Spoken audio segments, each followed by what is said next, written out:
दमोह के बारे में पहले दिन से ही माननीय मुख्यमंत्री जी काफी गंभीर थे, इसीलिए स्कूल की मान्यता समाप्त की थी अवैध गतिविधियों के संचालन के कारण से। और जिस तरह से दमोह के जो स्कूल में चल रहा था वो चिंताजनक था।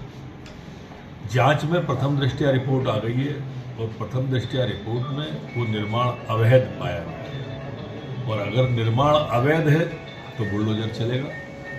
अवैध गतिविधि कोई भी हो, ये शिवराज सिंह जी की सरकार है या कानून का राज, वो हर अवैध गतिविधि पर कानूनी कार्रवाई होगी और कानूनी कार्रवाई आपके सामने है। देखो, ये धर्मांतरण का विषय हो या लव जिहाद का विषय हो या इस तरह के जितने भी विषय हो जो कि किसी की भावनाओं को आहत करें या कानून का उल्लंघन करें या अवैध गतिविधि संचालन करें, ये बर्दाश्त के काबिल नहीं है। मध्य प्रदेश के अंदर या तो सख्त कार्रवाई करें